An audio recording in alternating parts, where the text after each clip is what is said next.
그 얘기 하려고 했어요. 자, 말씀 함께 나눌 건데요. 앞으로 특별한 일이 없으면 8주에 걸쳐서 주기도문에 대해 함께 좀 깊이 파고 들어가 보고자 합니다. 성경을 주 교재로 사용하겠지만 많은 부분, 상당 부분을 제가 좋아하는, 뭐 저를 알진 못하시지만 저는 그분의 책을 많이 읽어본 김세윤 교수님이라고 총신대학교에서 교수로 하시고 대학원 원장님까지 하시고 지금은 미국의 플러신학교에서 대학원 그 교수하고 계시는 그 김세윤 교수님의 책 주기도문 강해를 아마 상당 부분 인용하게 될 것 같아요. 제가 그분의 책에서 많이 그 영감을 받고 깨닫는 바가 있었다 보니까 저의 주기도문 강해 시리즈에서는 그분의 강해가 좀 많이 인용되긴 할 것 같습니다. 그 외에도 케빈 드영이 쓴 주기도, 그리고 김홍만 교수님의 52주 스터디 10계명과 주기도문, 이 정도 참고할 거예요. 혹시 여러분 더 깊이 있는 주기도문에 대해서 알고 싶다, 뭐 혹시 제 설교가 도저히 이해가 안 된다, 너무 어렵다, 제 설교가 어렵다고 하는 사람 본 적은 없지만 어쨌든 그러면 이 책들 조금 참고하시면 많은 해답이 되어질 것 같습니다. 자, 그럼 우리 먼저 한번 답변을 좀 해볼까요? 여러분, 주기도문이 뭐예요? 네, 예수님, 우리 주님께서 가르쳐 주신 기도죠. 줄임말이에요. 그래서 주님이 가르쳐 주신 기도문에서 주기도문이잖아요. 그럼 앞에 언급했던 그 김세윤 교수님의 책 주기도문 강해를 보면 이렇게 이야기하십니다. 아예 그 책 내용을 읽어드릴게요. 1947년부터 이스라엘 사해 주변의 쿰란이라는 동네의 동굴들에서 이른바 사해 문서들이 발견되기 시작했습니다.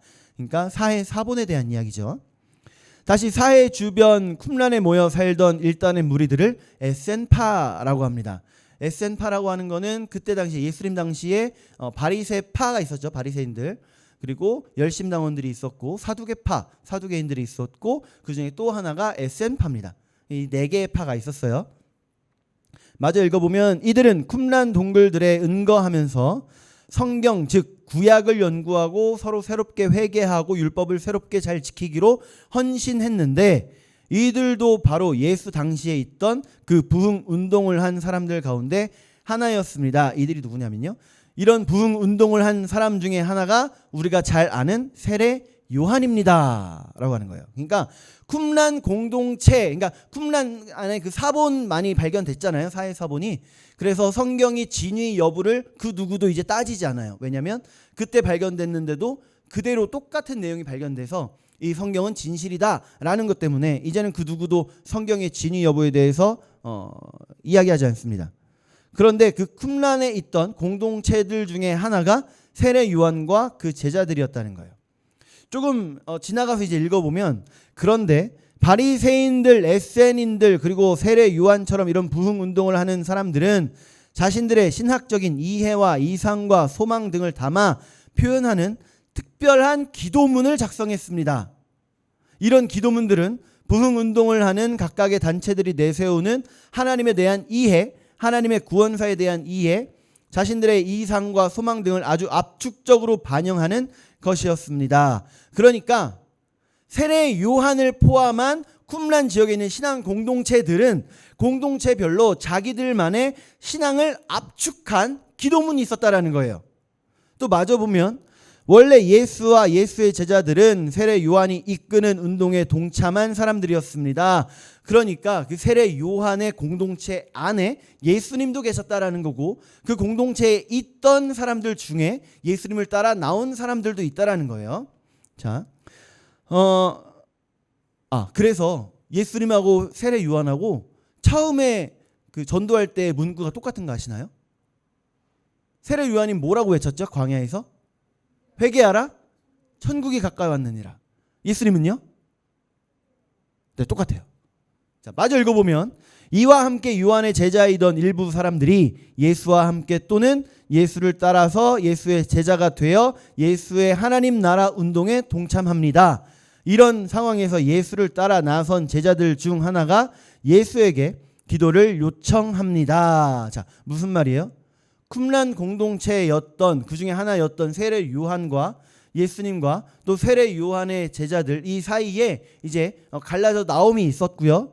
분리돼서 새롭게 예수님이 공동체를 만드셨으니 그 자신들에게 맞는 기도, 세례 요한, 여러 쿰란 공동체들이 자기들에게 맞는 기도문을 만들었던 것처럼 예수님, 우리도 우리에게 맞는 기도문을 만들어 주세요라고 했다라는 거예요.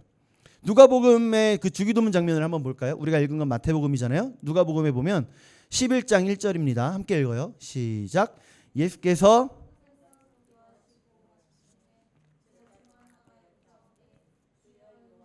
자기 제자들에게 기도를 가르친 것과 같이 우리에게도 가르쳐 주옵소서. 이렇게 주기도문이 시작합니다. 누가복음에서는요. 세례 요한이 자신의 소망과 신앙을 담은 기도문을 만들어서 제자들에게 가르쳤던 것처럼 하나님 나라의 소망을 담은 기도문을 만들어 달라고 제자들이 예수님한테 요청한 거예요. 자, 성경에 대한 저의 관점하고 똑같죠. 제가 여러분들 앞에 계속해서 이야기했던 거. 성경의 주제가 뭐예요?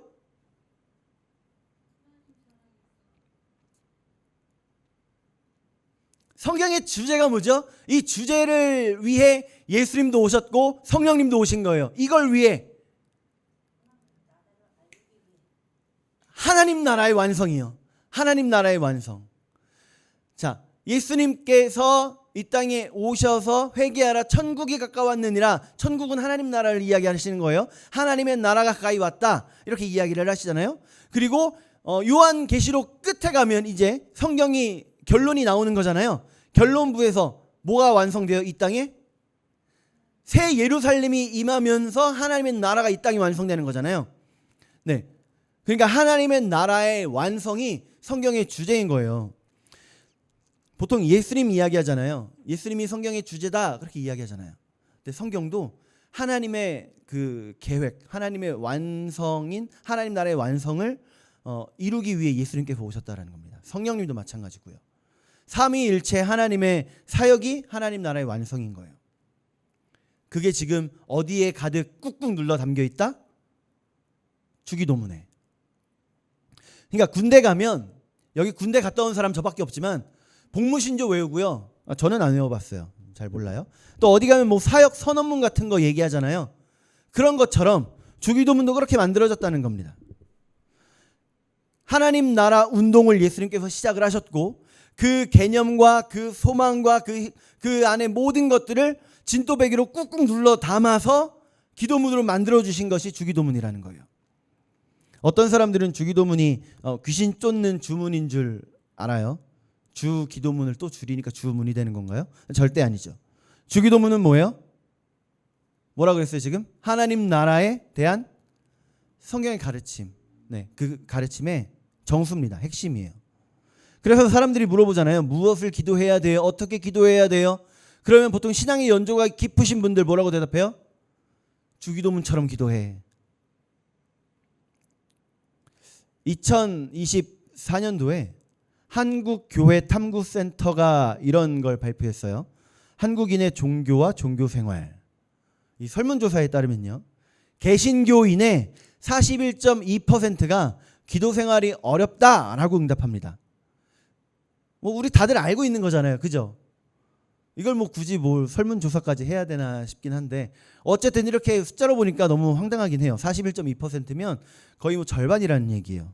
아마 저도 거기 들어가지 않을까 싶어요. 여러분 기도 생활이 왜 어려워요? 기도 생활이 왜 어렵죠? 맞아요. 시간이 없어서 바쁘니까. 저희 첫 번째 이유 확인한 이유였습니다. 바쁘니까. 또 왜 기도 안 하게 돼요? 기도해봤자 안 되더라.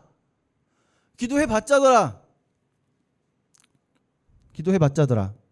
머리카락이 들어갔나 봐요. 미안해요.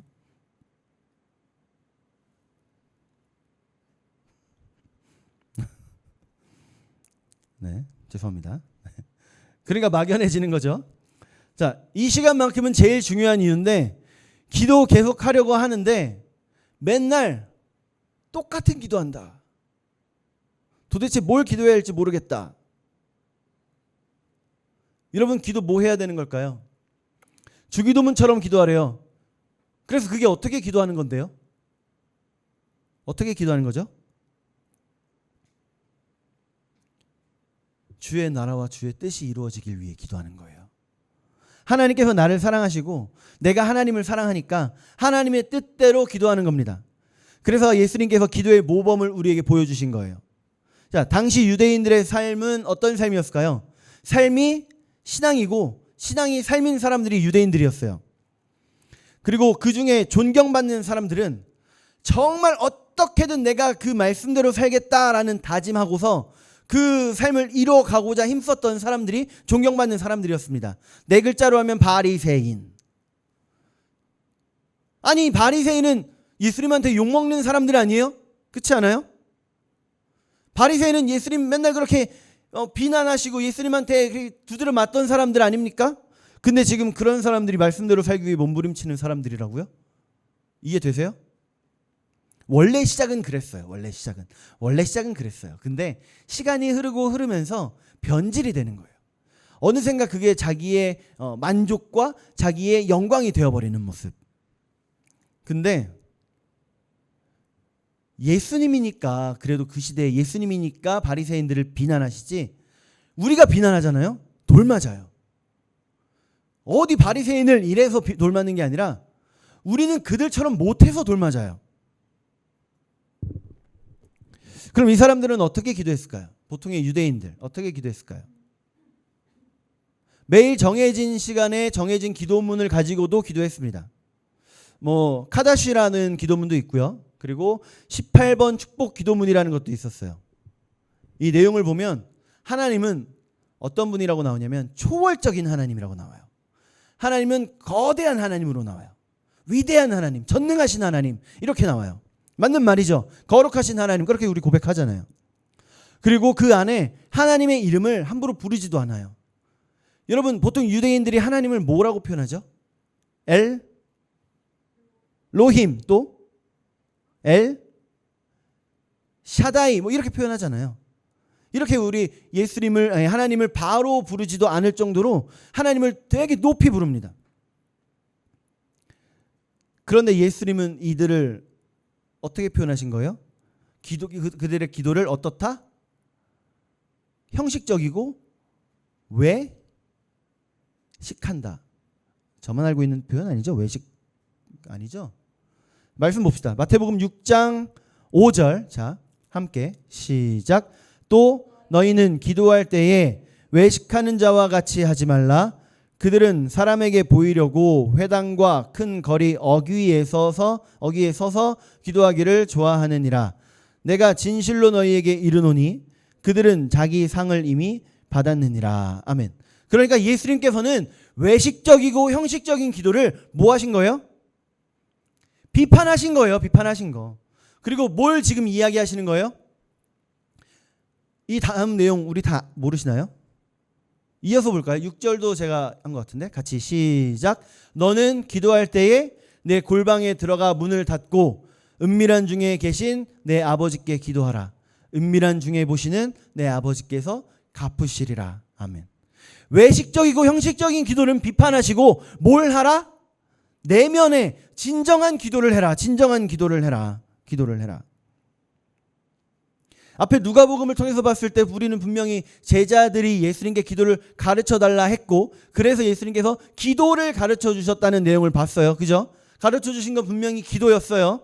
근데 가르쳐 주신 기도를 살펴보니까 이거는 그냥 기도가 아니라는 거예요. 주기도문은요, 기도의 핵심 원리, 그죠? 맞아요? 맞아요, 아니에요? 맞아요. 그리고 기도의 완벽한 모범, 맞아요?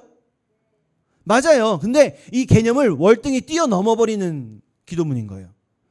기도라고 하는 카테고리를 월등히 뛰어넘어 버리는 기도문인 거예요.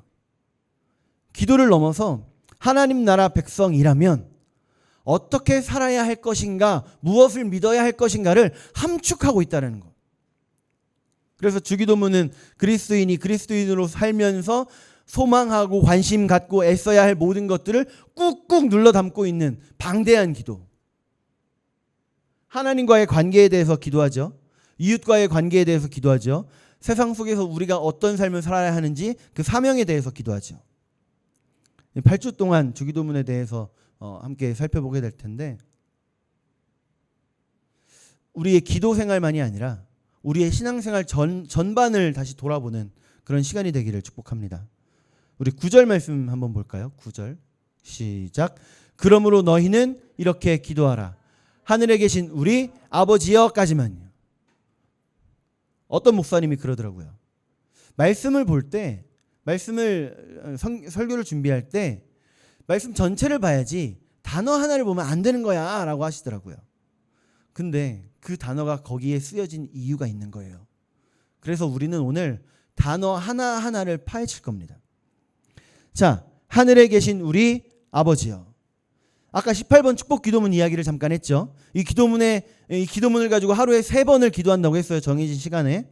근데 그 안에서 뭐는 안 했다? 하나님의 이름을 함부로 부르지는 않았다.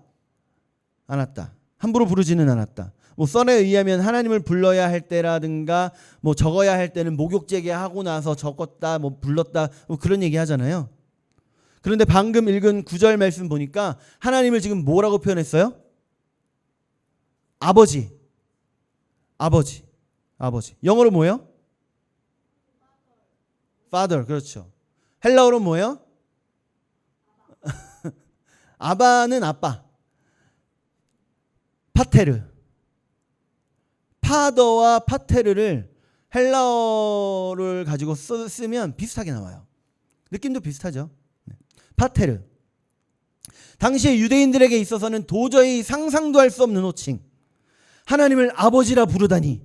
우리 예수님께서 신성 모독이라고 하는 그 모함을 당해서 잡혀가기도 하셨으니까 그 신성 모독의 이유 중에 하나가 하나님을 뭐라고 불렀다? 아버지라고 불렀다. 그 당시 유대인들은 뭐라고 불렀다고요? 엘로힘, 엘샤다이, 아도나이. 뭐 이런 식으로 불렀어요. 엘로힘 무슨 뜻이에요? 전능한 신. 아도나이 무슨 뜻이죠?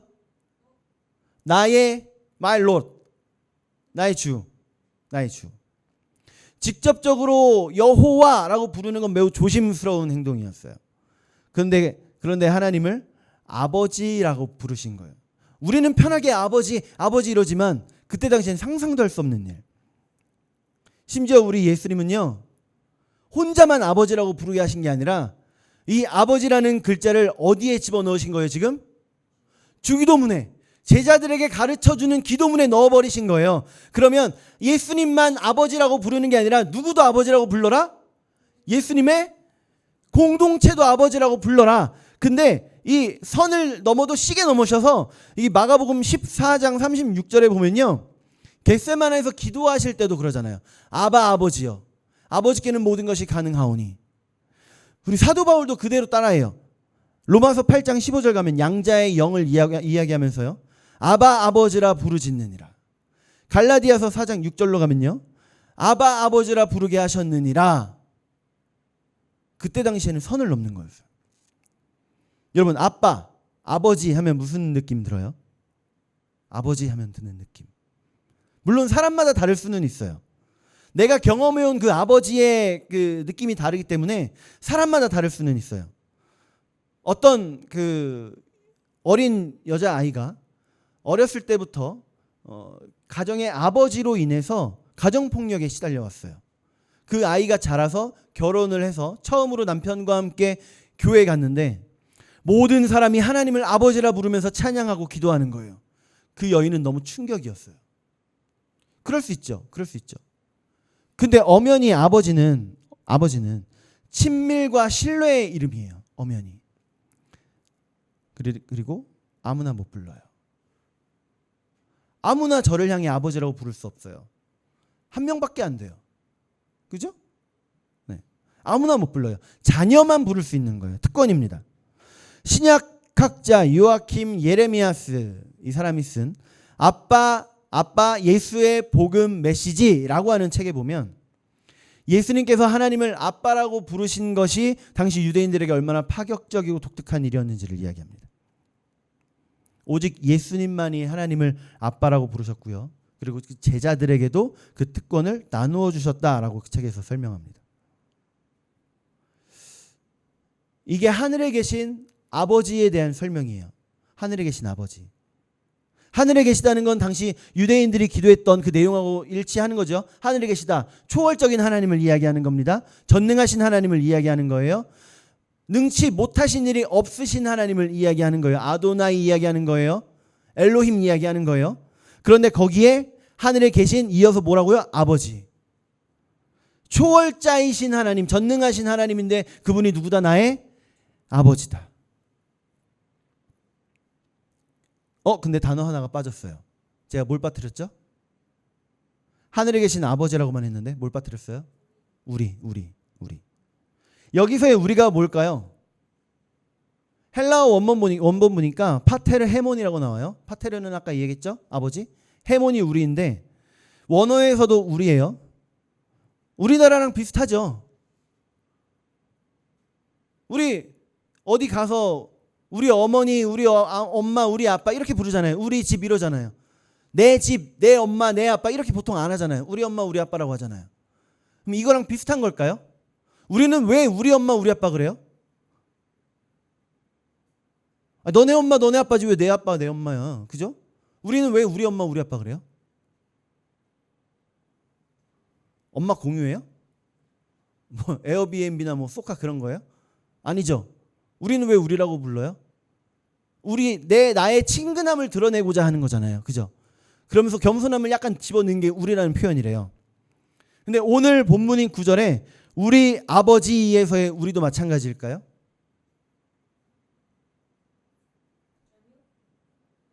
오늘 본문에서 실제 예수님의 그 예수 공동체가 다 아버지라고 고백하기를 예수님께서는 바라셨던 거예요. 예수님께서 이 안에 우리 아버지라고 넣으신 이유는 그 우리가 실제적으로 예수님의 그 공동체였기 때문에 그 우리를 꼭 넣으셔야만 했던 거예요. 그냥 모호하게 내 아버지라고 하는 걸 우리 아버지라고 하는 우리나라의 그 습성하고는 많이 달라요. 우리의 그 우리는요 실제 우리예요. 예수님의 공동체. 근데 그 예수님의 공동체가 그대로 그 공동체로 끝나는 게 아니라요. 이게 성경으로 기록되게 하셔서 전파되어져서 유대 공동체에서도 우리 아버지라고 불러지기를 예수님은 바라셨고요. 더 넘어서 교회 공동체가 우리 아버지라고 하나님을 고백하기를 바라셨고요. 더 넓어져서 우주적 교회 공동체가 우리 아버지라고 하나님을 고백하기를 바라셨던 거예요. 여러분, 이 형제 자매, 우리가 보통 형제님 자매님 부르잖아요. 형제 자매 부르는 게 바로 이것 때문에 그래요. 우주적 교회의 공동체가 하나님을 아버지로 보기 때문에 어디 가서 어느 교회의 성도를 만나도 형제님이고 자매님인 거예요. 여러분, 이게 부작용은 있어요. 로마의 기독교가 전파가 됐잖아요.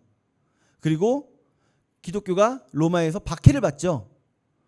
그 이유 중에 하나가 수많은 이유가 있었지만 그 이유 중에 하나가 밖에서 봤을 때 아니 쟤들은 서로가 형제님 자매님 하면서 my brother, my sister 그러면서 결혼을 하네?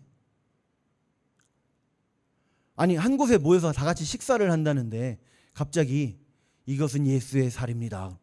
예수라는 사람의 살을 같이 나눠 먹고 있네? 이것은 예수의 피입니다. 피를 마시고 있는 거예요. 밖에서 봤을 땐 그랬어요. 농담 같죠? 진짜예요. 이것도 기독교가 그 박해받았던 이유 중에 하나입니다. 그런데 실제로는 2세기, 3세기 초반에 활동했던 그 교부 중에 한 명이 터툴리안이라는 사람이 이렇게 말합니다. 로마인들이 기독교인들을 보고 보라, 이들이 얼마나 서로 사랑하는가 라고 말했습니다.